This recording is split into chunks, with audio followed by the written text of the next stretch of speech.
Is there any possible connection between this phenomena and reincarnation? And what? Reincarnation.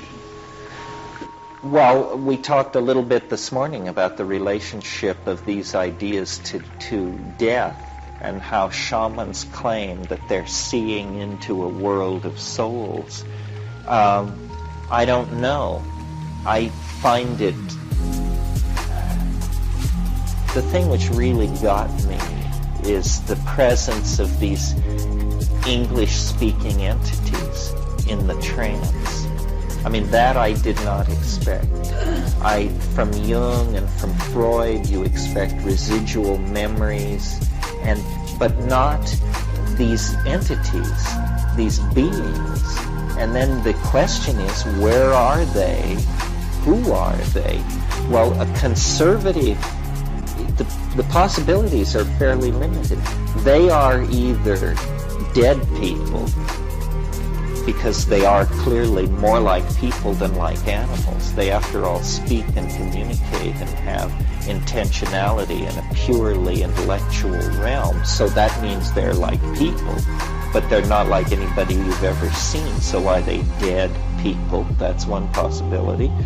Or are they extraterrestrials?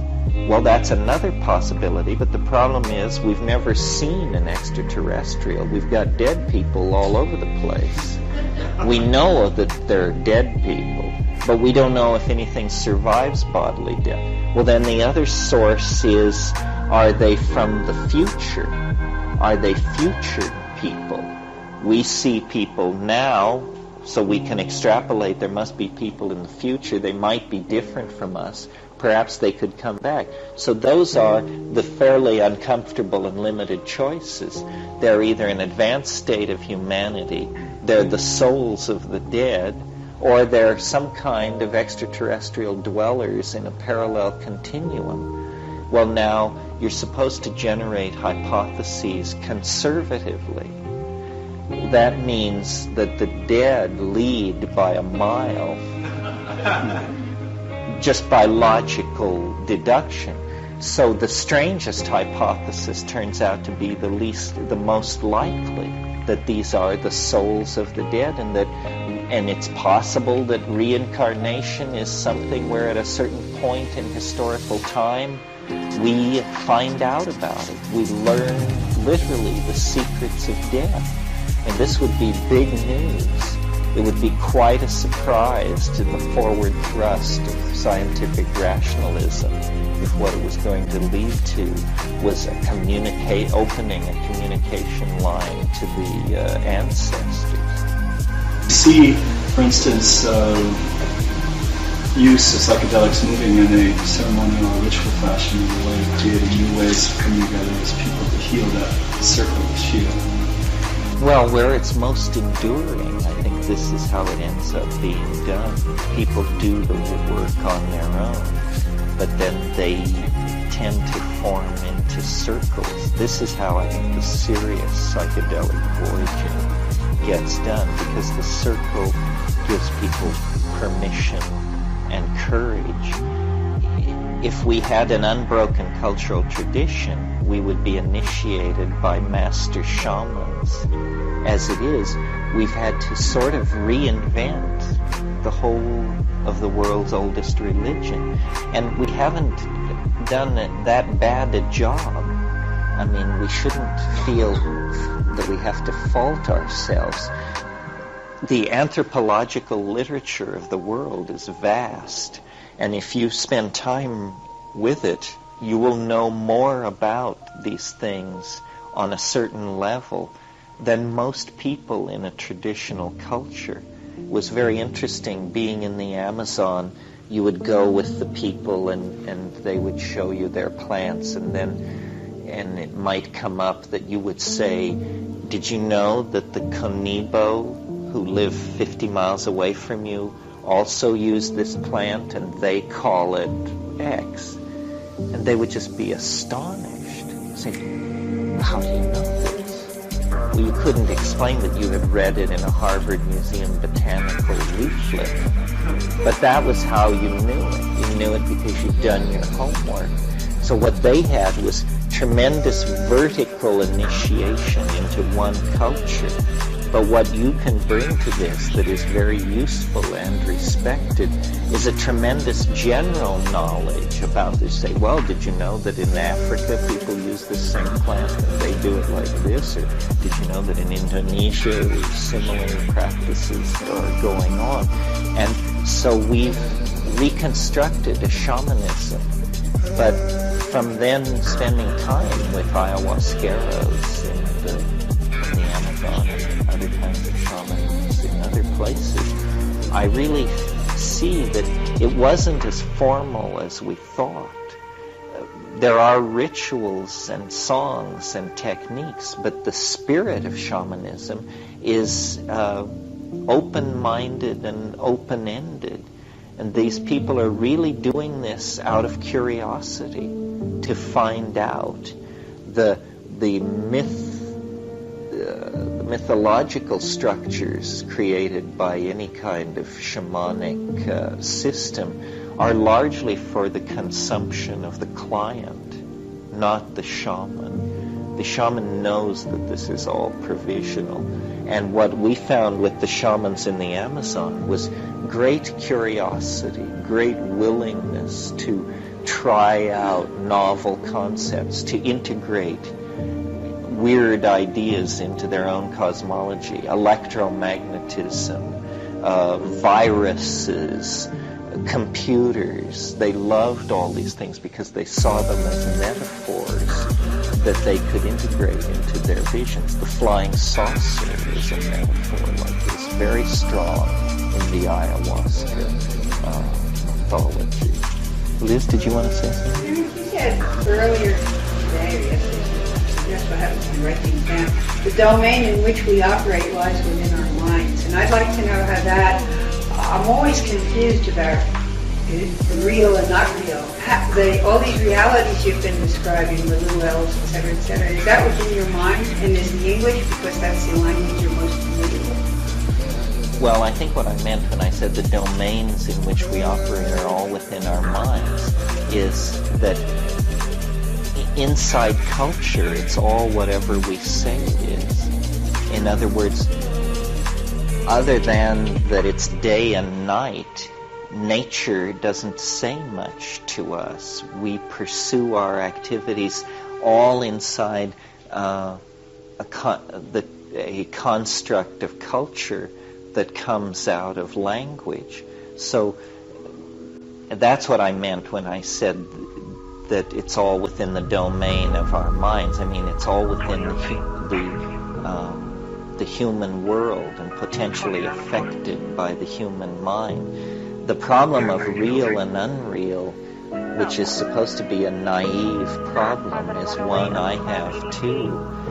I think that the real world is so strange that it's just almost too freakish to suppose. You know, I quote all the time J.B.S. Haldane, who said the world is not only stranger than we suppose, it's stranger than we can suppose. This is a tremendous liberation once you grab onto it. It's really true. I mean, how many of you know that? That it's really true that the world at any moment could come completely and utterly apart. And have you seen that happen? You know, that's really what I'm concerned to communicate, is the provisional nature of reality. It does have a certain momentum, and thank God for it, because, you know, who could stand it if it were always coming unglued? But on the other hand, you know, if you're an edge runner, if you keep poking, there are these things you can do, and then it just springs to pieces. And I don't say it's all lies. It doesn't seem to operate in the domain of truth and lies. It's just that this is all just such a limited slice to what's possible. That was very liberating for me to find out. I remember the first time I saw the BMT, and when I came down, they practically had to hog tie me, and all I could say was, I can't believe it. I cannot believe it. And I couldn't. I still can't. I mean, the whole impetus for my career is to convince myself that somebody else has seen the same thing and that they can't believe it either. Because, it's so weird that it always floats to the top. It always calms down and turns back into this. Rooms full of people sitting listening. But beneath that is just this really unspeakably bizarre thing. Not as we're told it should be. Not, in fact, as we're told it isn't. The one thing they tell you it isn't, it is. It is. It is made of magic. Anything can happen. I mean, to have elves by the thousands pouring into your apartment, how can a rational, what is a person to do with that? Because it's that what happens is that in a single moment, in the privacy of your own reality, it's revealed to you that all of history is a mistake, a delusion, a horrible misunderstanding, but you're given no evidence, only the conviction that this is so. And then you're set down among your fellows, and they don't know what you're talking about, can't understand why you've become so agitated and addled. And I think this is what we all as psychedelic people live with. And we suspect each other. We can't be sure that anybody has ever really seen the true naked heart of the stone but ourselves. And so then it's this tremendous catalyst to language, to try and build metaphors, to try and get the nod of recognition so that we are satisfied. It's not really stranger than the real world, is it? It is the real world. I mean, in the so-called real world. I mean, that's... Well, it's more brightly colored. It's moving faster. Why is it so brightly colored? Why is it moving faster? What I've noticed in my DMT experiences, and when I realized this, it was with a certain amount of horror, was you break into this space. It's dome-like, it's warm, it's diffusely lit. There are all these self-transforming machine elves and their toys, which also are singing and condensing and making objects and so forth and so on. The whole thing is like triggers just wonder, cascades of wonder. But then I realized after seeing this several times and trying to pay attention and hold my mind steady, that this is someone's idea of a reassuring environment for human beings. It is in fact literally a playpen of some sort. Well, that means that I'm not seeing who's ever on the other side. I am emerging into an artificial construct of some sort, entirely their creation. Well, then it just begins to lift this veil, and there's this howling begins, and you just begin to fall forward into it, and you realize, it is the Sephiroth and the Shekinah. It is the howling between the worlds. But it is approached through an infinite number of veils that reassure, coddle, control, confine. But you can move toward it as fast as you dare. But it is entirely transforming and entirely real. It was a great realization for me to understand that there was no limit to how far you could go, that we all make a certain choice. Once you discover psychedelics, always before that, spiritual progress is, grunt work. Suddenly you're standing on ice cubes in terms of spiritual progress and how you make it. How do you control it? And the answer is most people go a certain distance and then give up, get off, stand there and talk about it. But there's nothing holding any of us back from becoming unrecognizable, not only to our friends and loved ones, but to ourselves.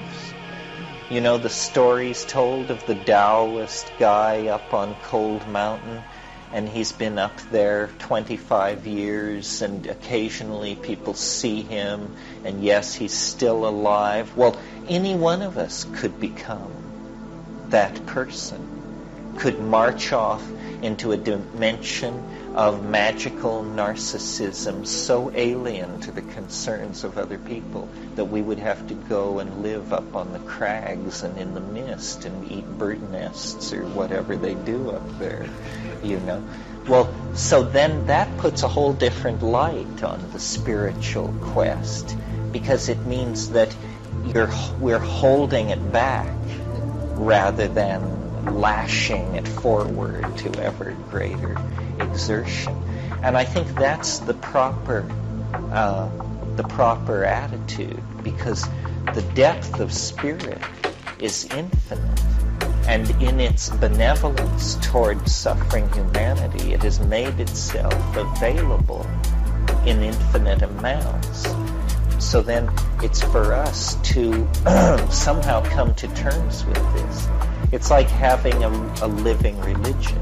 It is having a living religion because it's having an infinite source of gnosis, of understanding, available. Somebody yet. There was recently written about meditation as a preview for death. It says that it conditions you to enter the bardo so you won't shy away from it and be able to go into it fully. Do you see any role in meditation as a preparation for psychedelics, or can you just talk about meditation and your opinion of it in general? Well, it teaches you to sit still, which is a precondition for psychedelics. I mean, you know, keeping still is one of the hexagrams of the I Ching. People often ask the question you asked, or in slightly different forms. They say, well, isn't there another way to get there? Is it so narrow? Is it so specific to these plans? And, you know, the truth is, I don't know. I'm not an expert. All I know is based on my experience. In my experience, these things can only be approached this way, and who would want to approach them any other way? And we don't want this to become so generalized that by closing your eyes and ripping off a few Om-Tat Sats, you fall into the kind of states I'm talking about. I mean, that would be extremely unwelcome and nearly pathological. I don't understand this problem with how you achieve it. To my mind, obviously you can't do it by yourself. Obviously you can't do it on the natch because it's a meeting with another entity. There has to be an other, and it has to be objectified, even if it's as a plant or a mushroom. So basically how I read these meditation texts is they teach you about psychological phenomena. They teach you what you may see when you close your eyes and sit for days and watch. The thing about meditation in my own experience is that it's just tremendously boring.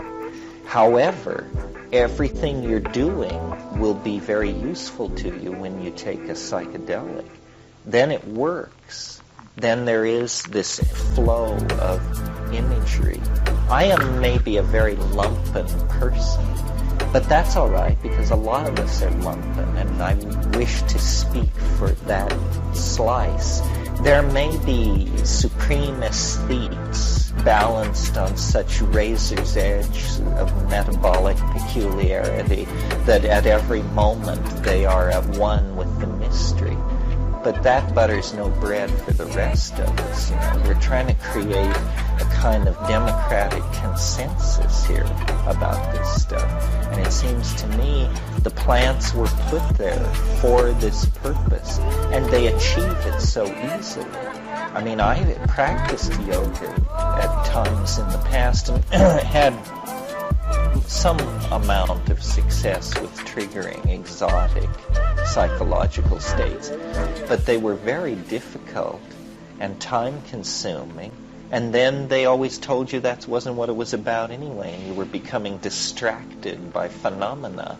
Well, why bridle then at just chowing down on 5 grams of mushrooms with the knowledge that, you'll be fine in 12 hours?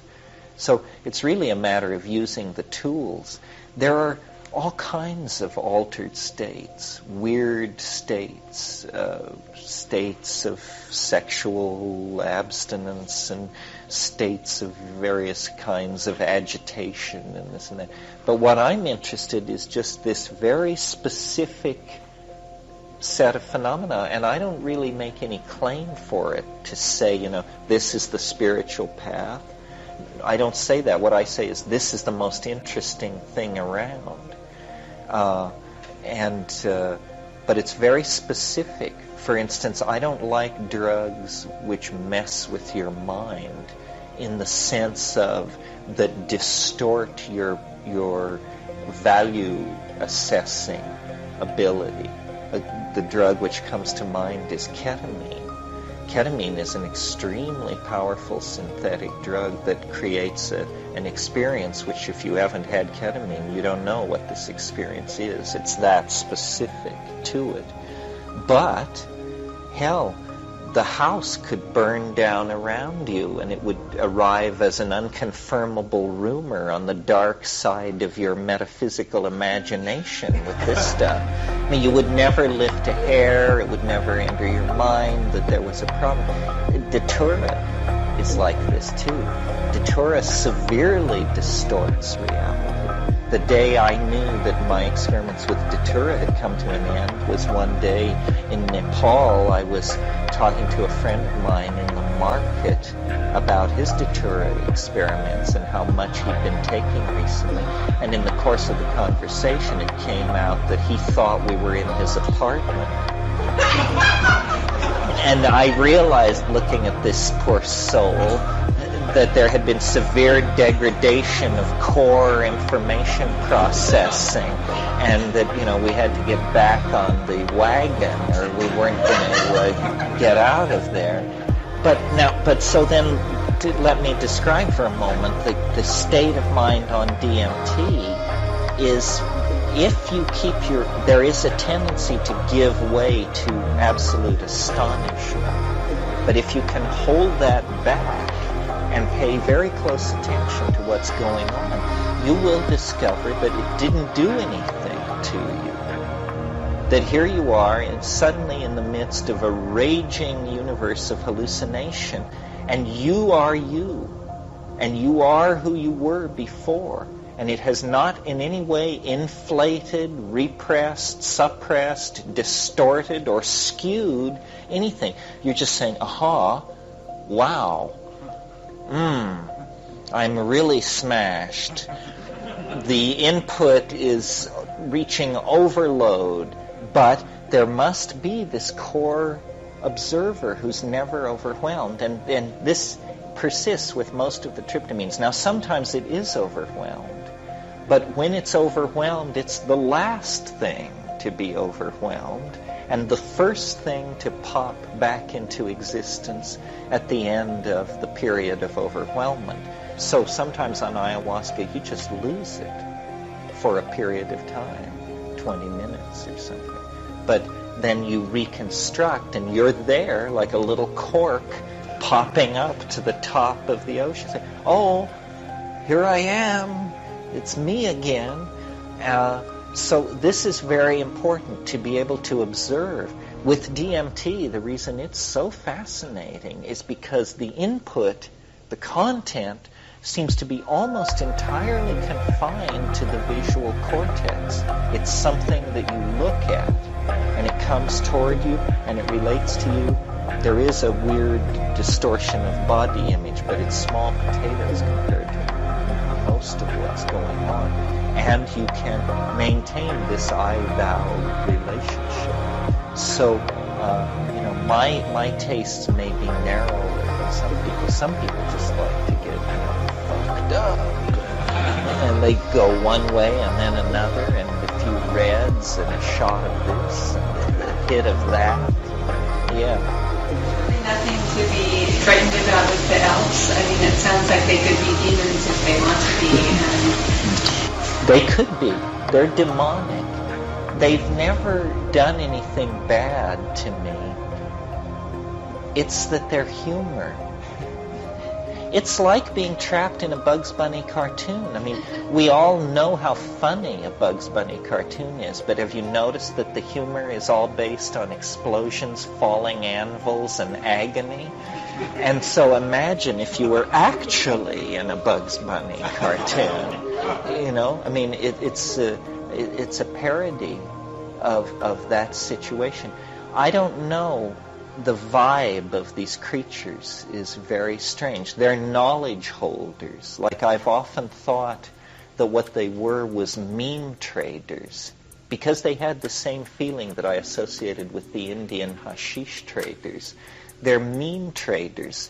They are, when they spread out all this stuff in front of you and are saying, look at this, these marvelous jeweled objects, these are things they're selling.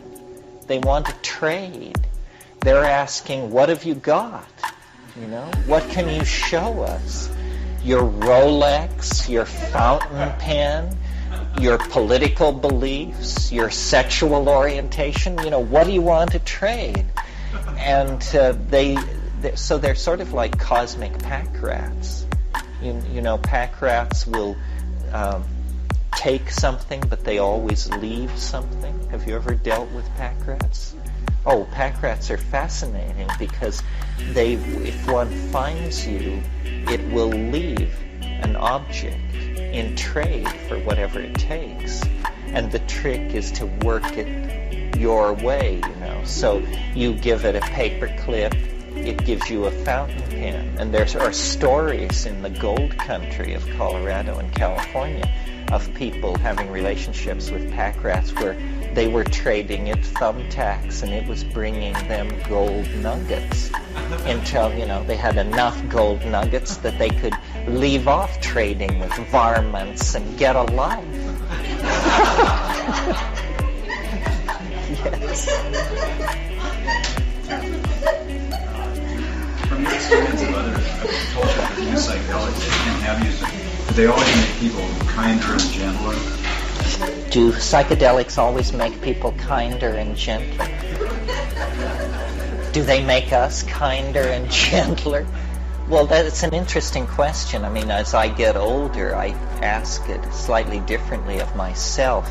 I ask the question, you know, if this stuff is so great, you know, what is so great about us that we're any different from anybody else? Or are we just like holy rollers and Rolfers and Taoists and Hasidic Jews and everybody else who thinks they've found the final answer?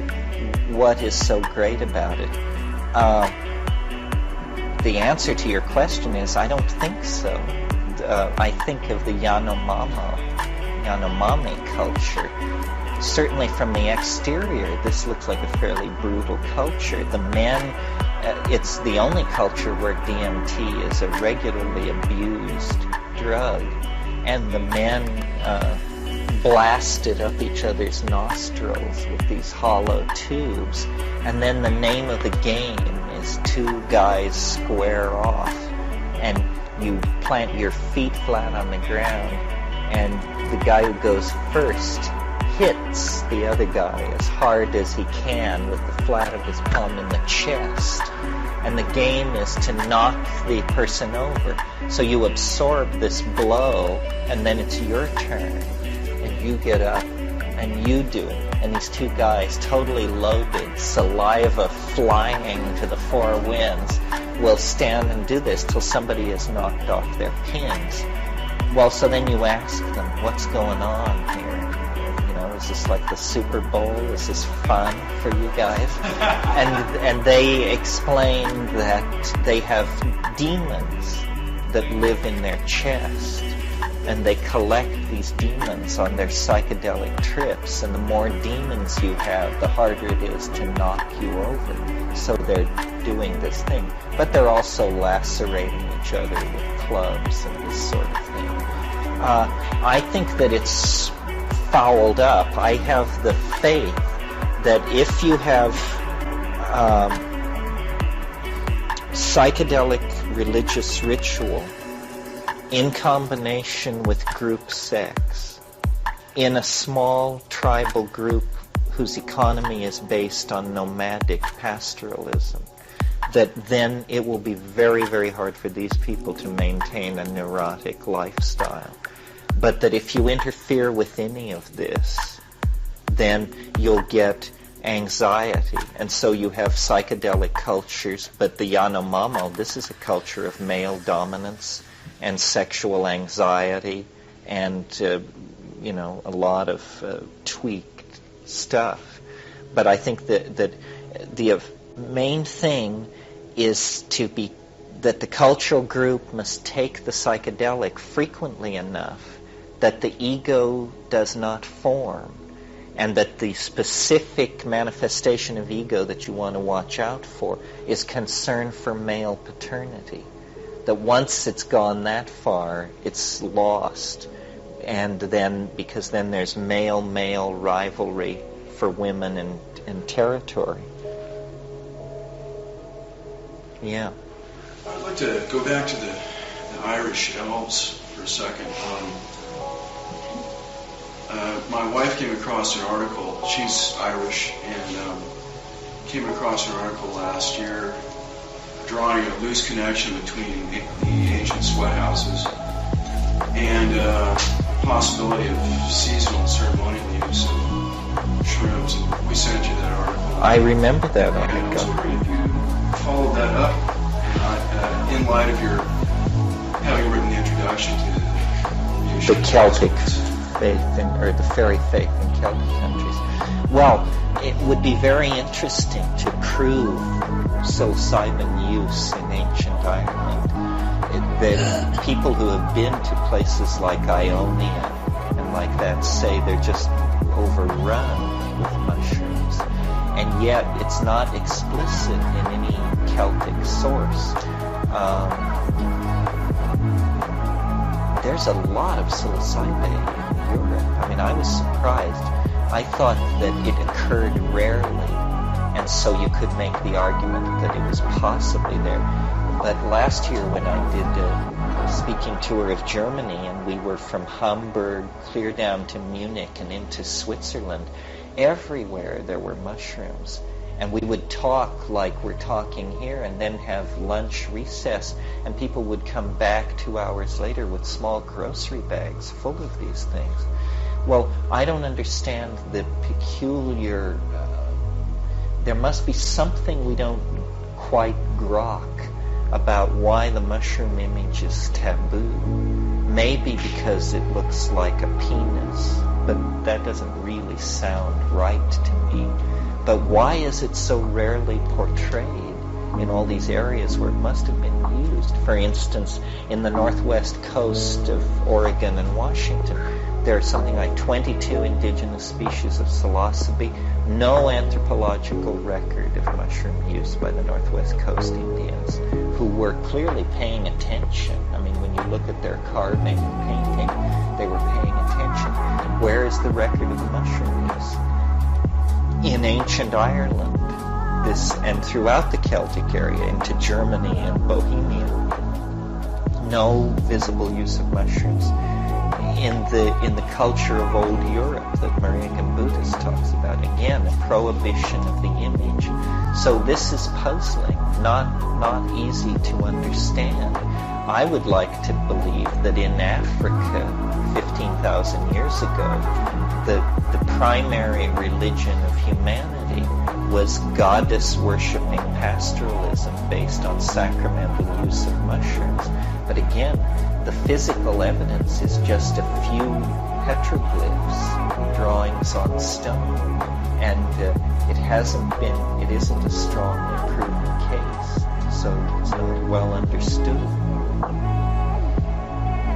it's hard to believe that the Irish weren't mixed up in this somehow. I mean, it seems so basic to the Irish soul.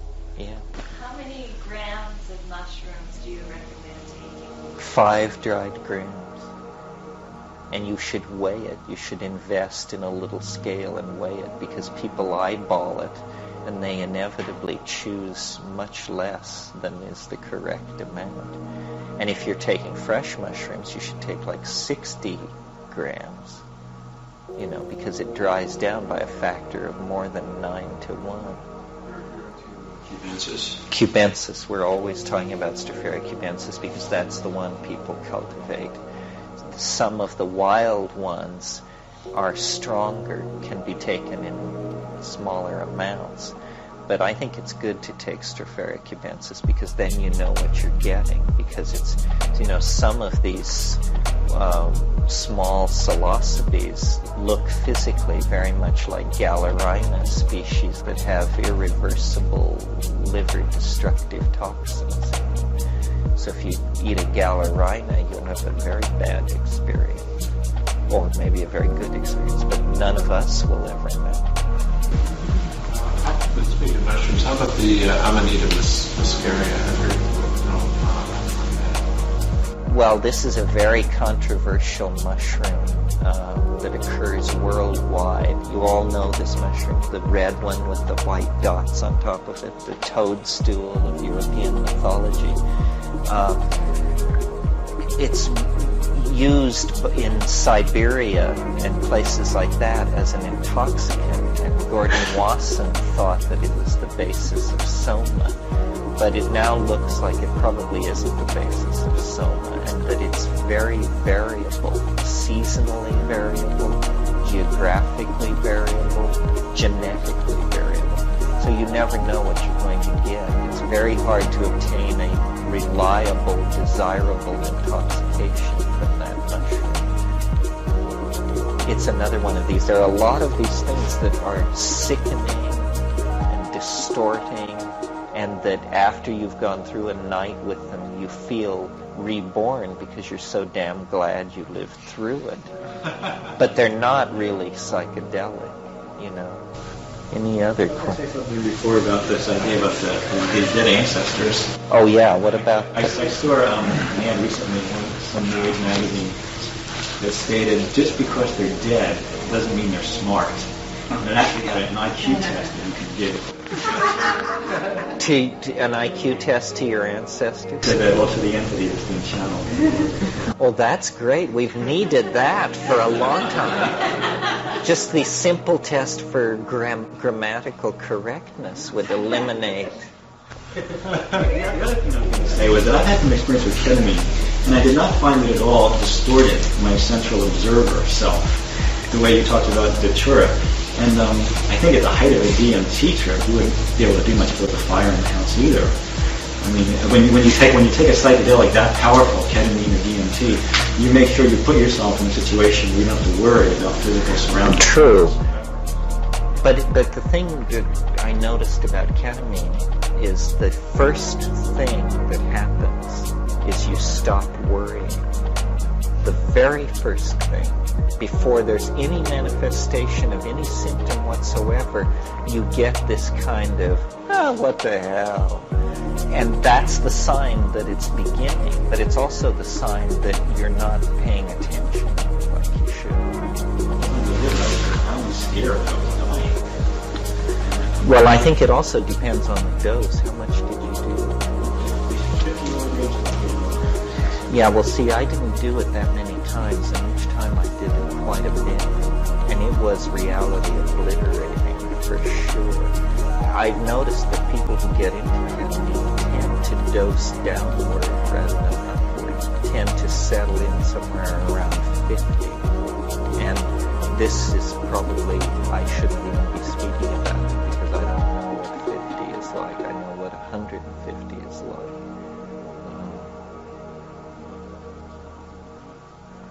With the DMT, the main thing is, at first you think, my God, how could anyone ever retain or remember any of this? But it's really that you have to learn to control your own astonishment. That it's like having a heart attack of wonder. And after you've had the experience 3 or 4 times, you just learn to be cool. You say, I am not going to give way to a bunch of exclamations about how amazing this is.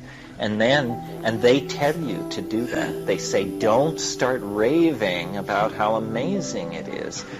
Pay attention to what we're doing. We know that you're blown out. We know that you're amazed. Yes, yes. Now, pay attention to this.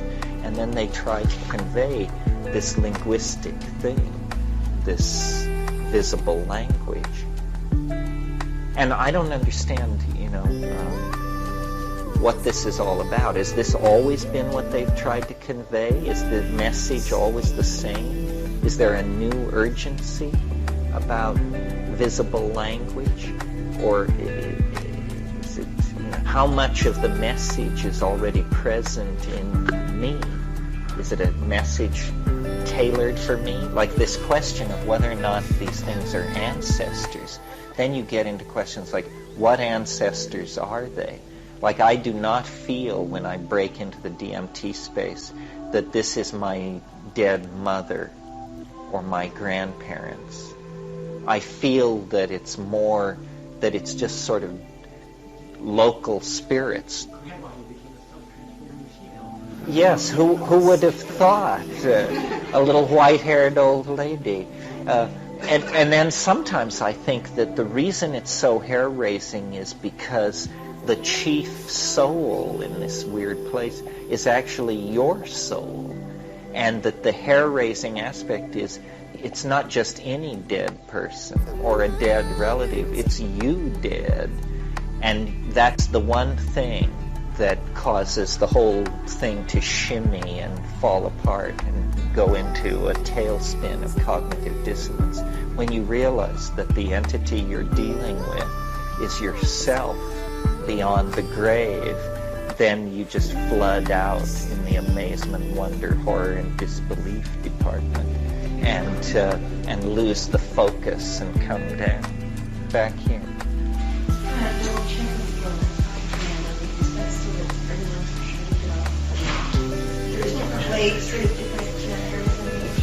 Yes. Small people. Well, 5 grams is what I think would destroy most of the resistances of a 145-pound person. A person who weighed 90 pounds could take far less, but a person who weighed 90 pounds who took 5 grams should be in no physical danger. You can play with it, but at higher doses it gets stranger and stranger and stranger and stranger. I mean, anything above 8, you're definitely a pioneer as far as I'm concerned. But it's a good point. If you weigh 90 pounds, you maybe don't want to chow down on 5 grams right on the get-go. But the key is to do more rather than less, because otherwise you can miss the point.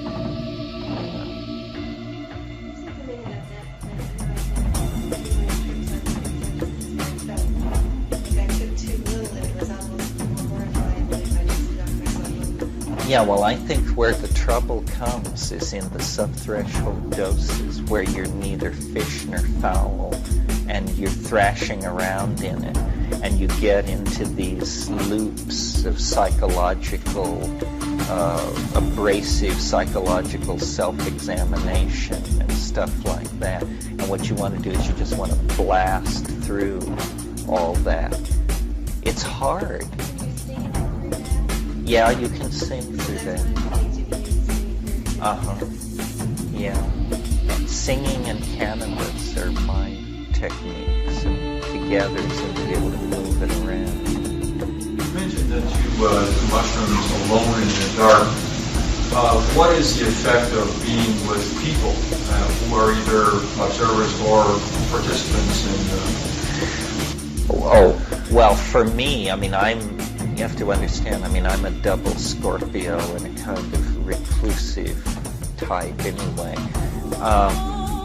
The reason I don't particularly like tripping with people is because I just worry. I'm a worrier. And if I'm stoned and somebody else is stoned, then I worry. And I listen to their breathing, and I wonder how they're doing, and I wonder if I should ask how they're doing, and I just lose all spontaneity, and I become completely the victim of my imagined concern for this other person. Well, then and then the other thing that happens is people are the weirdest objects in the universe. And if you're stoned and you come upon another person stoned, I mean, they can just unleash something you could never have imagined or conceived of. I remember, I think I learned this lesson the hard way in India, but years ago, once at Sarnath, and it happened many times, but this was typical. Sarnath is the place where the Buddha taught his first sermon after attaining enlightenment. He walked from Bodh Gaya to Sarnath. So I took mescaline there with these two women who were friends of mine, and it's all nicely green and sculpted. And we were sitting there under a tree, and I swear, 500 yards away, there were these two Indian guys walking across my field of vision. And I was sitting there, and I was loaded, and I was watching the traceries. And then I looked out across my field of vision, and I saw these two Indian guys stock dead in the center of my field of vision. And then they said something to each other, and then they turned 90 degrees. So they were now facing me, and they began walking toward me. And I was horrified. And I looked down. I said, I was so horrified that I said, I can't believe this is happening. I refuse to believe this is happening. I will just look at the ground in front of me like this. So I started looking at the ground in front of me, and I looked and looked and looked and looked until two pairs of brown feet appeared in my field of vision. And then I looked up at these guys, and they had caught the vibe, and they wanted to know what was going on. And several experiences like this caused me to believe that you should really bury it deep before you take it into public. The other thing I've noticed is, if you're stoned in a confined space, there's a certain amount of control of synchronicity. I mean, there's rustling in the corners and batting at the windows and so forth, but this you can handle. But if you take it out into public, God, it's just absolutely uncontrollable. I mean, you could be struck by a meteorite. You could be abducted by extraterrestrials. A safe could fall on you. Anything could happen because the statistical disruption of ordinary probability is so great. What did I say? Oh, I remember what I said. I looked up and I said,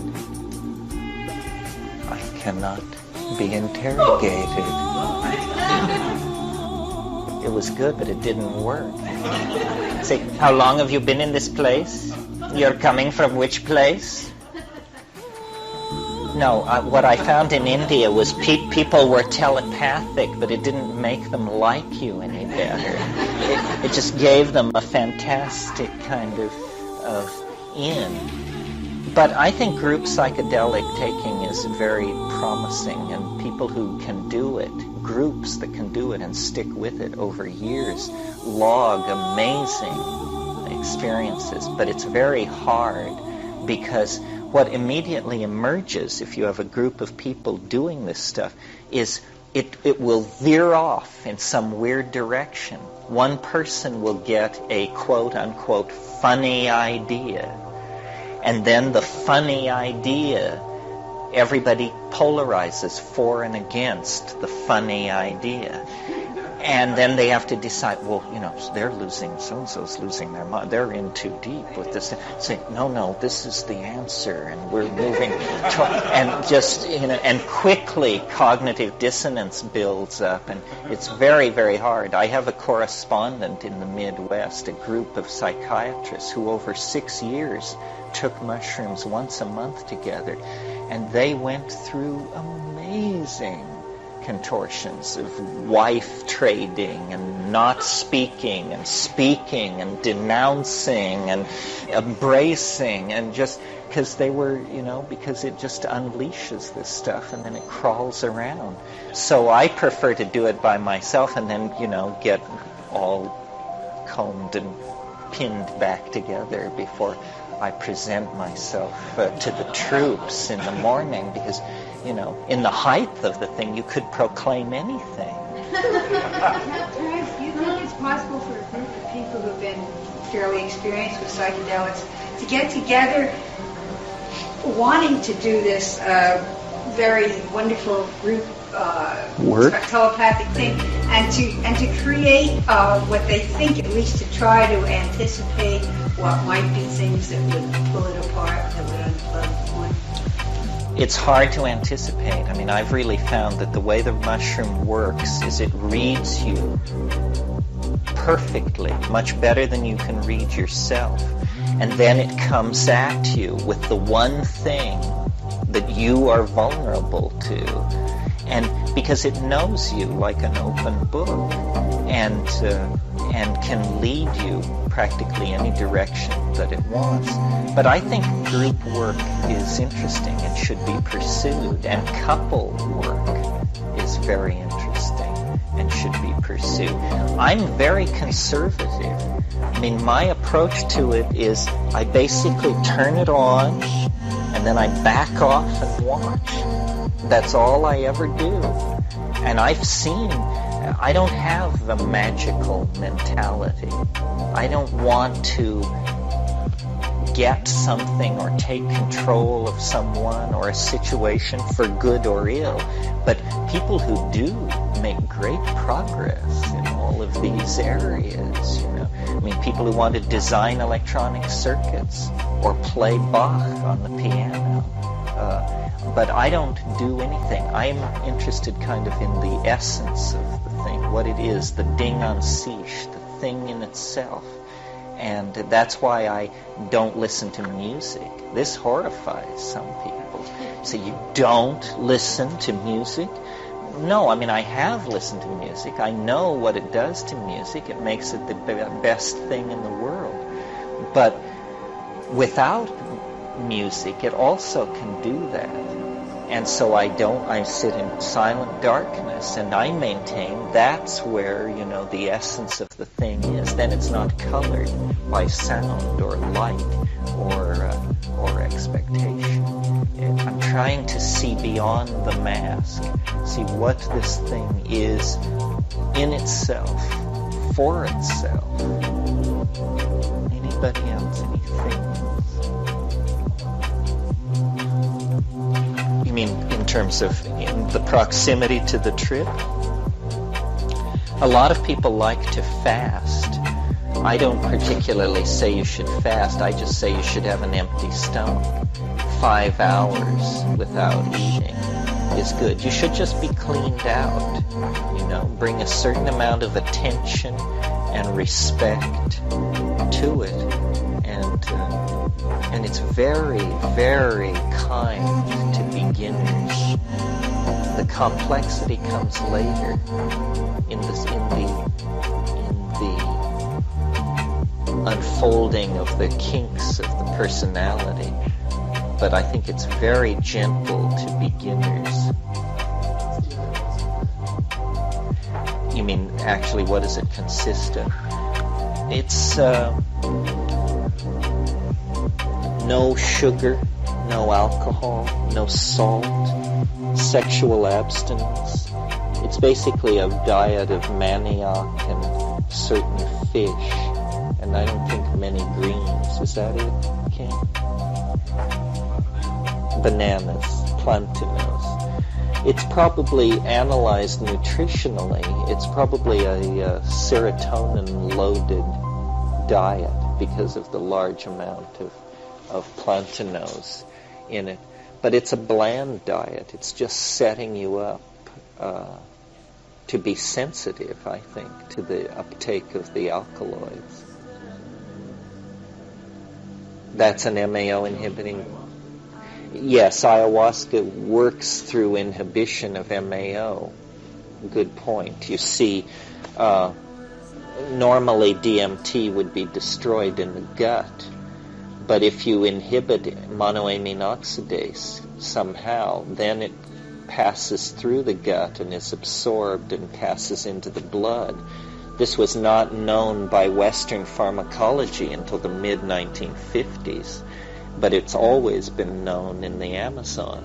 So the strategy, you see what ayahuasca is really is a slow-release DMT trip where you take a plant that contains DMT and you combine it with an MAO inhibitor, and then when you take these together, the DMT slowly releases and you get the equivalent of a DMT flash but stretched out over about an hour and a half. And so you can watch it more carefully. And some people say, that I overstress the visual side of things, that all kinds of things go on psychedelic drugs. Insights, conceptual breakthroughs, weird distortions of body image and this sort of thing. And this is all true, but to my mind, the visual thing is the most striking because it is so other. It is so highly organized, so demonstrably the product of intelligence. I mean, it's not a feeling, some weird feeling, nausea or subthreshold poisoning or all of these things. These are feelings, but it's simply the release of understanding and somehow visually processed understanding. In addition to the other three possibilities, the souls of the dead and extraterrestrial, would you entertain the idea that what we're saying might be simply constructs from the subconscious? Yes, well, that's the other possibility. Carl Jung had this wonderful phrase in talking about elves and fairies, and he said, autonomous psychic components escape from the ego's control and present themselves as independent beings. Well, that's just a description of a pretty twisted around state of mind. It's the idea, that you see the self in the mirror, and then you bring the mirror down and shatter it, and suddenly there are hundreds of selves. Each fragment of the mirror reflects a self. This would be a conservative theory of what these things are, except that they don't look very much like the self. The shock in DMT is, if this is myself, then I don't know who I am. But yeah, one thing I've thought of in an effort to explain it is that they are fractally parts of the personality. That an elf is, you put 10 elves together and you have a personality, or something like that. And so these elves are literally autonomous psychic components that have broken free from the control of the ego. We say we've fallen to pieces, always talking about the psychedelic as a boundary dissolver.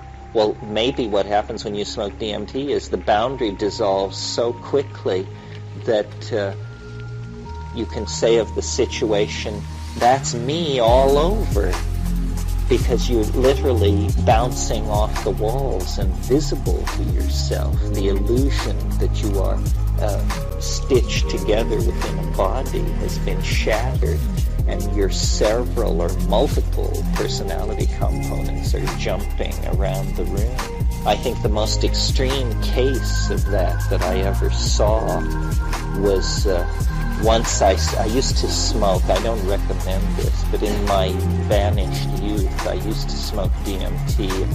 And I smoked the DMT, and it was wild. It went on for a long, long time. It was very intense anyway. And suddenly, right in the middle of this trip, this woman came back from Easter vacation, came charging up onto the front porch of this house and threw open the front door and ran into my bedroom door and started beating on my door furiously. Well, being a double Scorpio and secretive anyway, I just was like, had a heart attack. And I jumped off the bed, right out of this DMT flash. I jumped out and I landed on my feet in the middle of this room. And something about moving so suddenly had like shattered the distinction between the two continua. And I carried it all into the room with me. And so the room was then filled with elves, and they were hanging off my arms and spinning me around. And there was this geometric object in the room that was spinning and clicking, and every time it would click, it would hurl a plastic chit across the room that had a letter in an alien language written on it. And these elves were screaming and bouncing off the walls. This machine was spinning in the air. These chits were ricocheting off the walls. And I was trying to deal with Rosemary in the middle of this. And, it was a too muchness. It was a case of seeing too deeply into it. And you have, too many of those stacked up, and then you become reluctant. This is why I'm very cautious with the notion of having enough chutzpah or will or something to want to try and use this stuff. I can hardly imagine using it. I mean, every time I encounter it, my wish is to not be destroyed by it. And the idea of using it for anything just seems like blasphemy. And probably is blasphemy. Probably a good way to get cut down to size. Yeah. Last night you were talking about how certain times harken back to other times. Right. According to this formula. And in the beginning of this weekend, you were talking about the archaic revival we're going towards or through. And I thought you were talking about going back to the time of that city in Turkey, that 30,000 years. Çatalhöyük. Yeah. Could you say a few words about that? I mean, is that connected? Well, no, that's the basic notion that somehow our future lies in our past.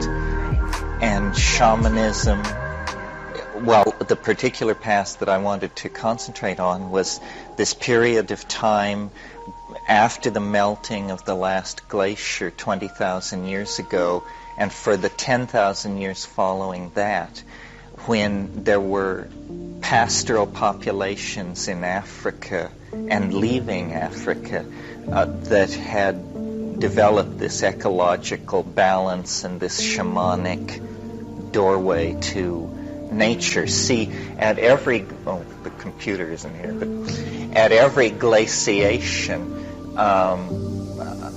human populations were bottled up in Africa during the time when the ice pack was thick.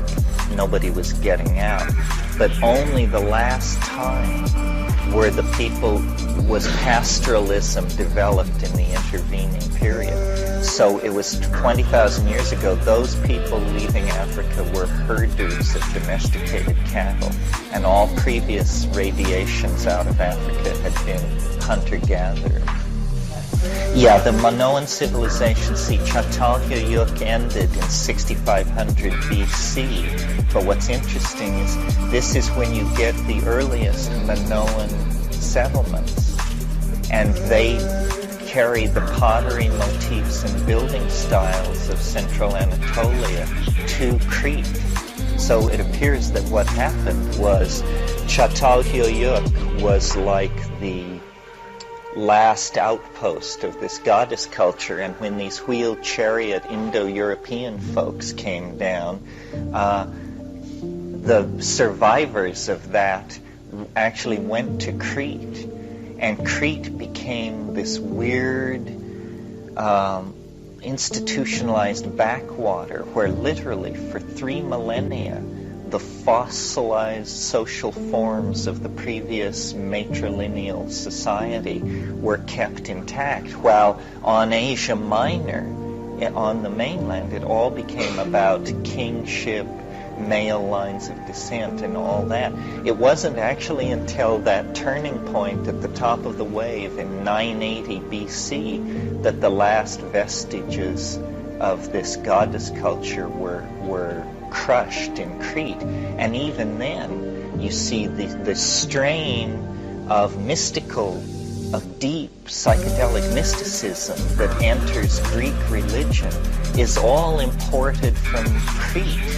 The northern Thracian strain in Greek religion is rational and airy and oriented toward physical space, but out of Crete came, rites 3,000, 4,000, 5,000 years old, and it was always said, even up until classical times, that the rites that were celebrated in secret at Eleusis were celebrated openly at Heracleion and at Gnosis. So that's the connection. My fantasy about all this is, you see, Çatalhöyük represents such an advanced civilization over anything else existing and it can be traced back 1,000 years to Jericho. The people who built Jericho built a round tower there that was the absolute glory of the engineering world of 8,000 BC. And it was a grain storage tower. But then these Jericho people, it's hard to trace where they came from. What I think happened is that when you look at the stratigraphy of the Nile Valley, you discover that actually there weren't people in the Nile Valley much before 10,500 BC. Then suddenly these people appear who are called Natufean, and they build under the overhanging lips of cliffs and have a certain style of fetal burial in a honey pot and certain other characteristics. Natufeans, and they appear out of nowhere. Well, anybody who studied them has wanted to connect them to the culture of old Europe that Maria Gimbutas talks about, simply based on the fact that they were so culturally advanced that the bias of all these scholars is to say, well, they must have come from the Balkans. But when you look at them as a cultural horizon, you see, to my mind, that they are unmistakably African, and that when you go to the Tesseli Plateau in southern Algeria, you find the same style of building, of living under the lips of caves, and this same coarse-grained black pottery called Sudanese ware. The pottery, the animal motifs, the fixation on the vulture, the jackal, and the cow, these are all African animals that occur at Chatal, seems to suggest that there was actually a sweep of African civilization and out of Africa into the Middle East around 10,000 BC. These people built Jericho 1,000 years after that and settled southern Anatolia 1,000 years after that. Well, this is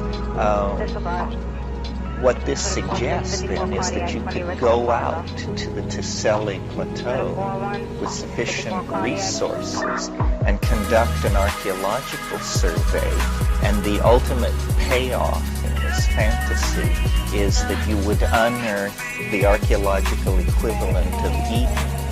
In other words, you would discover the Ur spot from which the Chatal civilization came, the site of this mushroom using goddess cattle civilization.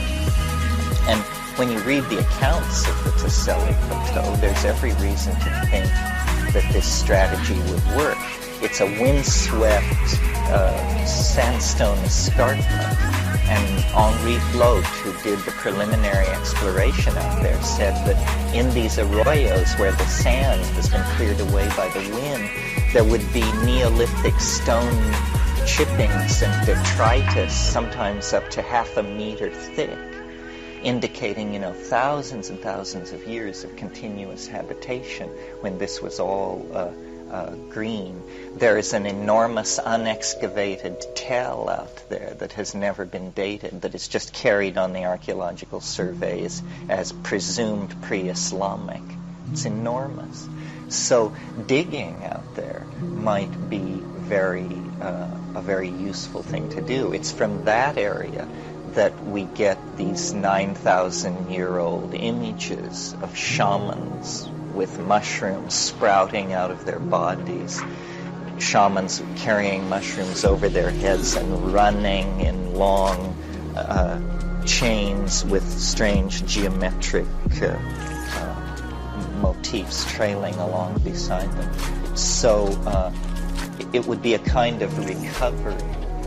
I think archaeology will play a big role in the archaic revival, that part of our cultural dilemma and our political infantilism comes from the fact that we don't know any history.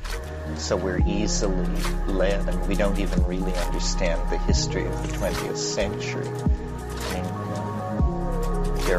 You ask somebody who Joseph Goebbels was, and they think he served in the Nixon cabinet. And so hardly to speak of who was Suleiman the Magnificent and just exactly what was Frederick Barbarossa's role in European history and so forth and so on. But recovering this is like waking up, gaining control. And I said yesterday, it's only been 1,500 generations of people that have walked us into this dilemma. But the archaic revival is a huge paradigm shift. You can imagine, remember the example I gave about the shift from the Renaissance, or from the medieval to the Renaissance, which really was a giving up of the universal power of the church, the philosophical certitude of giving your allegiance to the Holy Father in Rome, and setting out into, the pure existential universe. Marcello Ficino said man is to be the measure of all things. Well, this sounds like old hat in 1990, but in 1480, this was such a dizzying notion that it can hardly be imagined. Giordano Bruno went to the stake, was burned at the stake for insisting that the universe was infinite in all directions. He said, no, the stars and planets go on to infinity. And they just said, this is unbelievable. Only a demon could inspire a thought like this. But the transition that we're asked to make, that was a transition, you see, from the certitude of dogma to secular existentialism. The transition that we're being asked to make is somewhat similar, but to my mind, deeper, more challenging, more profound. It's the shift from scientific certitude to a complete embracing of non-closure, to actually begin. It's a kind of maturity. What we're being asked to do is to grow up and realize that, there ain't no free lunch. There aren't always happy endings. Not every story ends with the German Shepherd running in and licking Grandpa's face and everybody laughing, and so forth and so on. Hard truths. And this lack of closure thing, I feel it in myself. And I assume, that ontogeny recapitulates and so forth, so that, the struggle to become a real human being is the struggle to give up having it actually make any sense, ultimately. Where I think it was, of all people, Robert Frost who said, the secret of a happy life is learning to enjoy people you don't approve of. Well,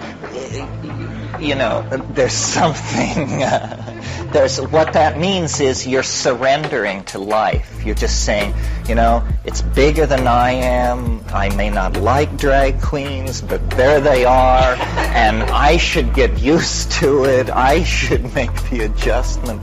This kind of thing. In other words, recognizing the complexity of the situation. And science has been like a centuries-long bender to exorcise precisely this kind of uncertainty from life. And, to reduce it all to atoms blindly running under the control of mathematically describable fields of force. The problem is, all the higher order phenomena, sociological, political, aesthetic, human organizational, got shoved off to one side and just sort of festered there for a long time while technology perfected itself, mass production, mass media, information transfer, but the human dimension lagged. And now there is this tremendous imbalance between the technological descriptive power of the culture and its moral and ethical power to direct itself toward any kind of rational goal. Well, when this happens in a society or even in a personality, sort of make a Jungian model of this, you get what's called compensatory phenomena, or at least that's what it used to be called. It means eruptions of material from the unconscious that is organized and constellated like a message, like an attention-claiming thing. In a person, in a personality, it ruptures as a symptom. It may be an attention-getting symptom to then bring other people into the caregiving loop or something like that. In a society like our own, a scientific society, it takes the form of the irrational appearing in strange forms. A good example of this in the past is the birth of Christianity in the center of the late Roman Empire, or the early Middle Roman Empire, where, the people who were administering the world at that time were Romans educated by Greeks who were Epicurean atomists, not Platonists, not followers of Heraclitus or Pythagoras or any of the flashy folks we're into. They were Democritean atomists, rationalists, materialists, would have been very comfortable in a modern chemical engineering company. And they could not conceive that the irrational could hold any threat to their world. Meanwhile, they had dark-skinned servants in the kitchens and in the gardens, Jews, Greeks, Phoenicians, people brought from the Eastern Mediterranean. And among these people, specifically the Jews, this rumor began to tear loose about a Galilean politician who had somehow tweaked the Romans and then risen from the dead.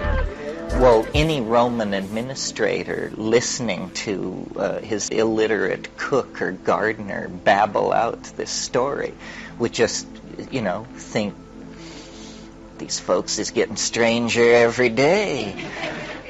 But what was actually happening, was a message was being enunciated which within 50 years would be hammering at the gate, well, make it 90 years, would be hammering at the gates of Rome with all the power of an invading army. In a similar way, the kinds of eruptions from the unconscious that characterize the 20th century are trying to serve a similar function. Well, I don't know where you want to put it, but like, for instance, the eruption of the beast man in the episodes of persecution that happened in Europe during the 20th century, persecution of Jews and Gypsies and Slavs. This, was tremendously shocking to the sensibilities of so-called civilized people, because people said, my God, we thought that ended with Frederick Barbarossa, or we thought that ended with Nero. How can 20th century people, the neatly clipped and manicured cities of prosperous intellectual Germany, how could it spawn a thing like this? Well, the answers are complex and multi-leveled, but from a very broad perspective, what is happening is the unconscious is erupting into history, leaping onto the stage of history, claiming the undivided attention of people in a way that surrealism, which was a limp-wristed artistic movement by comparison to fascism, never could. Similarly, you get that under control. The beast is supposedly suppressed by making, notice, a pact with a greater beast, that a demon can be summoned from the heart of matter with the purpose of wasting the cities of Germany. But then it arrives too late for that, but then it's good for the Japanese. So it's this opera about how evil begets greater evil, and people are reaching for ever greater weapons. Then the intrusion of the atomic bomb into history sort of halts that cycle. Everyone stands back and goes for a middle-class existence, and suddenly the skies of the planet are filled with the craft of meddling extraterrestrials who are obligingly dying in the desert and turning up on blocks of ice for Eisenhower to inspect, and all, this whole crazy story. Well, clearly what this is, the unconscious will not go away in the 20th century. Now the wheat fields of England lay down in hieroglyphic patterns to try and shake awake the dreaming primates. It's as though the whole of nature, is infused with a linguistic intent to communicate. I mean, I think this is one of the things you learn on psychedelics, that everything has a story. Everything has a lesson, and it's not abstract or remote or removed. I mean, to the degree that you can hold your ego aside, nature can teach you almost anything you want to know. I mean, you can learn hydrology by staring into a mud puddle, I mean, it is all happening right there. But ego is a very subtly interfering factor. I always think, in my own experience at one time in the Amazon, when I was at my most illuminated, I could walk into the jungle and invite butterflies to come down and settle on my outstretched hands, like St. Francis of Assisi, And I would do this, and it would bring tears of joy and affirmation to my eyes, and then it would go on, and the tears of joy and affirmation would clear from my eyes, and in the midst of this pure, unadulterated ecstasy, a tiny thought would form, which was, wouldn't it be nice to show this to somebody else so they could see how great I am? And so then, dismiss the butterflies, scurry back to the camp, gather up a skeptical colleague, bring them back to the clearing, and march out into the clearing with outstretched hands to just have nothing happen. Except people just turn away in just... My God, what an embarrassment you've become. that it's all going to end like this. Better you should be eaten by termites. It's a better story. So, it's weird. I mean, Tao is like that. You can't push it. You can't use it. Somebody asked me once, was I worried that the mushroom could be used for evil somehow? And actually, early on, this occurred to me, and I put it to the mushroom. And it basically said, you can't grasp it. It isn't even there if you have wrong intent. You can't even perceive it. It's very selective. And it must be so, because one of the puzzles for me, being in the communication business, is how it spreads, how the tree of information spreads, where it's tolerated, where it's repressed, where it's embraced. It's very interesting. You may have noticed mushrooms get extraordinary good press, or none at all. Even in the height of drug war hysteria, the image of mushrooms is largely neutral, unformed in any direction, otherwise viewed as rather comical, harmless, humorous. It is somehow hardwired into our consciousness, connected into an archetype that we are inherently friendly toward as primates. Probably this has to do with this deep food programming that went on for a long, long time. We literally cannot bite the hand that feeds us. So we have a kind of intellectual blind spot to this. Nevertheless, of course, it is a highly repressed Schedule I drug, viewed in the same category as heroin, cocaine, and what have you. This is because it has, quote-unquote, no recognized medical application. I don't know. It depends on what you think of as mental health. I would argue that it's an enzyme for the imagination, without which, as the sign says on the blackboard, you're not yourself. I don't know who wrote that up there, but they must have heard an old tape of mine. This was a graffiti on a wall in Cali, in Colombia. Without this, you are not yourself.